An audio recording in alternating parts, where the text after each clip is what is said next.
E aí, galerinha, tudo bem? Vamos dar continuidade então à nossa série sobre mosturação. E no capítulo de hoje, a gente vai falar sobre a importância do pH na cerveja. Não é só no processo de mosturação.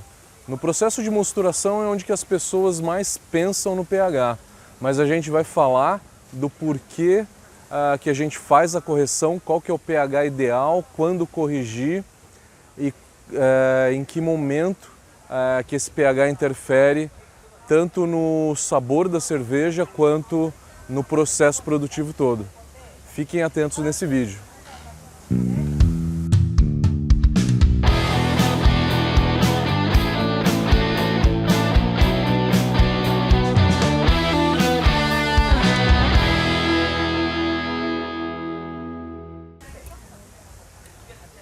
E para falar sobre pH, primeiro que vocês devem ter reparado, né, que hoje eu troquei de camiseta.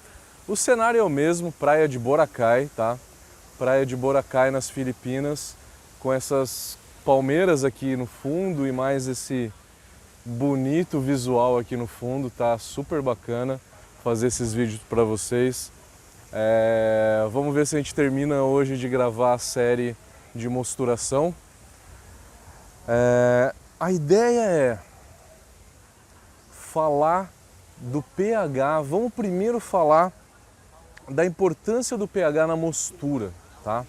Primeiro na mostura, depois a gente vai falar na fervura, depois a gente vai falar na cerveja final.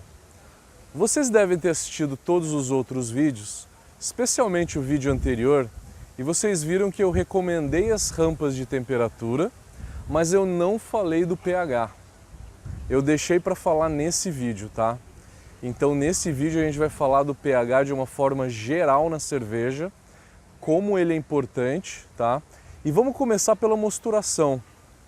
Qual que é o pH ideal da beta-amilase? O pH ideal da beta-amilase é entre 5.4 e 5.6, até 5.7 no máximo. Qual que é o pH ideal da alfa? É um pouquinho mais alto do que isso. O pH ideal da alfa-amilase é por volta de 5.6 a 5.8. São as duas principais enzimas que a gente tem no malte, né? Se você assistiu essa série toda, você viu a importância das rampas de temperatura. Eu falei para vocês que existem duas rampas de temperatura que você não pode deixar de fazer, beta e a alfa-amilase. Se você está usando um malte novo, malte moderno, né, que é um malte bem modificado, esse malte bem modificado, você não precisa fazer parada de beta-glucano a 45, nem parada proteica a 50 graus, você pode ir direto para 62, 64 e começar a beta-amilase. E depois fazer a alfa e depois fazer o mash out. Então, na maioria das nossas cervejas, a gente vai fazer só a beta e a alfa-amilase atuar. Por que que o pH da mostura ideal é 5.2? Se a gente não tem nem a beta nem a alfa-amilase no ótimo de atuação. O ótimo de atuação da beta é por volta de 5,5. Da alfa é 5.7. Até o final desse vídeo eu vou conseguir responder essa pergunta para vocês. Então, falando de enzimas, beta-amilase, o pH ideal não é 5.2, a alfa-amilase também não. O pH ideal da beta é por volta de 5.5 e da alfa por volta de 5.7. Mas as proteases e as beta-glucanases e as fosfatases tem um pH ótimo aí por volta de 4.8, 5, 5.2. Então, corrigir o pH para 5.2, você vai facilitar beta-glucanase, protease e fosfatase, tá? A fosfatase é aquela que vai gerar o ácido ferúlico, né? Algumas fosfatases geram o ácido ferúlico, a 43 graus, então se você fizer 43 graus vai facilitar para você, tá? E também é a mesma enzima que atua a 38 graus, que é só para dar aquela pequena acidificação na cerveja, tá? Que foi a primeira das rampas de temperatura que a gente falou, tá? Então, em relação às enzimas, o pH a gente tem que pensar dessa forma. Esse é o pH ideal de cada uma dessas enzimas, tá? A conclusão dessa história toda a gente vai dar no final do vídeo, tá? Durante a mostura, se eu tenho um pH mais ácido, isto é 5,2, eu extraio mais minerais. pH mais ácido extrai mais minerais. pH mais elevado extrai mais matéria orgânica. pH mais ácido na mostura vai extrair quais minerais que eu quero extrair? O primeiro e o mais importante deles é o zinco. Então todo o nosso malte de cevada ele tem zinco. E o zinco é importante para a levedura conseguir atuar. A gente, cervejeiro caseiro, cervejeiro artesanal, a gente não faz correção de zinco porque a gente usa sempre uma...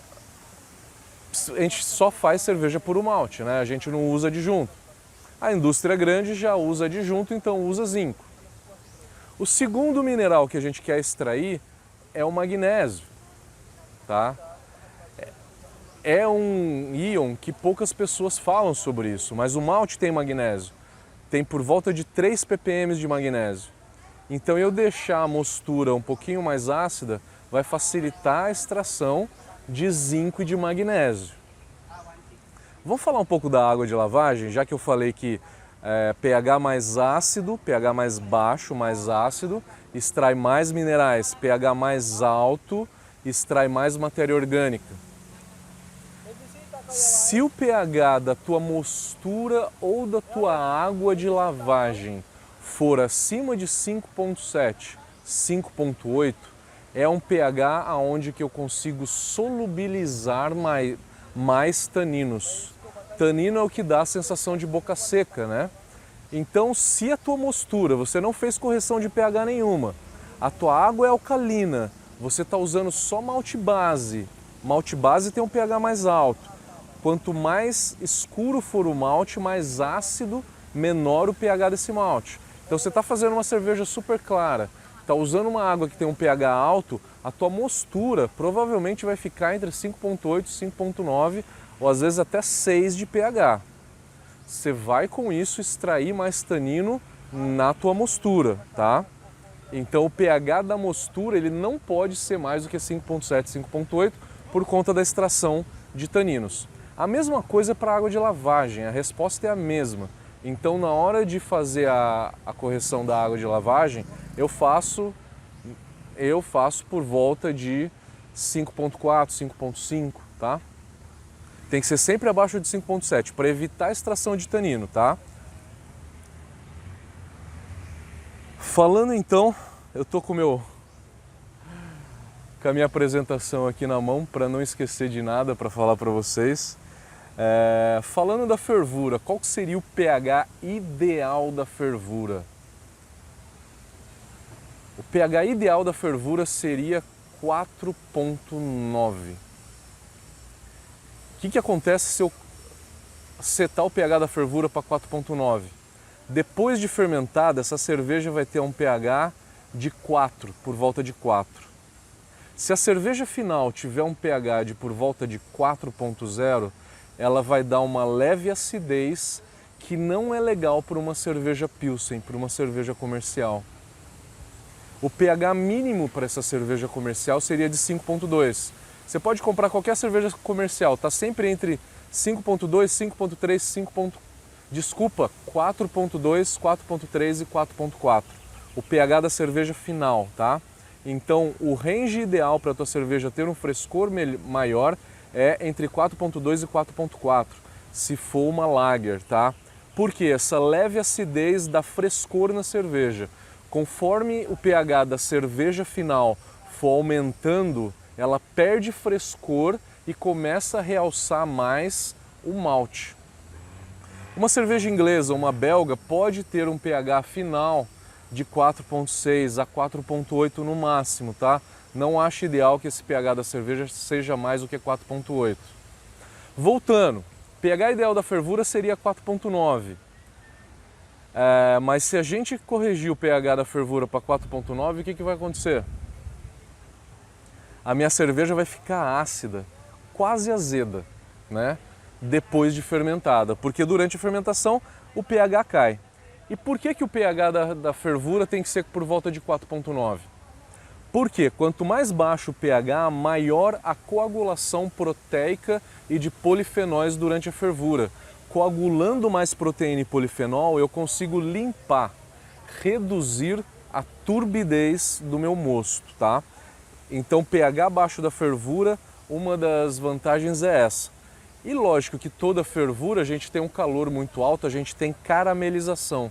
A caramelização, ela não é tão intensa com um pH mais ácido, mais baixo, tá? Então 4,9 também seria o ideal para que a minha Pilsen, na hora que eu ferver ela, eu não caramelize tanto açúcar e eu não escureça tanto ela, tá? Então, o ideal seria 4,9, mas por que a gente usa 5,2? Por quê? Se a minha fervura está a 5,2, eu jogo esse mosto para fermentar. Durante a fermentação, após a fermentação, o pH dessa cerveja vai ser 4,3, que é o pH que eu quero na minha cerveja final. É o pH que eu quero na minha cerveja final por conta do sabor da cerveja, tá? pH mais baixo do que isso vai dar acidez, vai dar a sensação de azedo, tá? Então eu falei de frescor, eu falei de estilo. Na clarificação a gente tem um pH mais baixo, melhora um pouco, reduz a viscosidade e aumenta o fluxo da clarificação, tá? Então também é bom para clarificação. Tendo um pH mais baixo, eu vou dificultar a ação de umas enzimas que vão quebrar lipídio em ácido graxo. Por que o ácido graxo é importante? Porque o ácido graxo, depois da cerveja pronta, ele vai oxidar no aroma de papelão. Então eu teria menos oxidação com o pH mais baixo. Aí quando? Na mostura, tá? Na mostura que essa enzima, a lipase, quebra o lipídio em ácido graxo, tá? Então, a pergunta é, conclusão disso tudo, eu falei qual que é a importância do pH em todas as etapas do processo, tá? Desde a mostura, água de lavagem, clarificação, fervura e cerveja final. Quando que a gente vai corrigir o pH? Se convencionou corrigir o pH na mostura, porque desde a mostura já se tem ganho, extraindo mais zinco, tá? Então a gente extrai mais zinco corrigindo o pH para 5,2. Ah, mas aí a beta e a alfa-amilase não vai atuar tão bem. Vai atuar. Faz 40 minutos de beta a 62, que nem a rampa que eu dei para vocês nos vídeos anteriores. 20 minutos a 72 para a alfa-amilase atuar e depois sobe para 78. Aumentando um pouco do tempo, você compensa essa baixa atuação da beta e da alfa-amilase, tá? E aí você setando esse pH também na água de lavagem para 5,4, na hora que você começa a lavar esse malte, na fervura você vai ter uma fervura por volta de 5,2, tá? 5,2, 5,4. Se você quiser checar em todas as etapas esse pH aí fazendo correção, melhor, tá? Depois entendam melhor o que é alcalinidade residual, porque a alcalinidade residual muda o pH durante esse processo de braçagem inteira, tá? Na série que a gente vai gravar sobre água, a gente vai falar sobre isso. Outra coisa e última, muito importante, na hora que você faz o dry hop, a cada 3 gramas por litro, o teu pH sobe 0,2, tá? Então depois do dry hop, faça a correção de pH. Galera, valeu, obrigado, espero que vocês tenham gostado.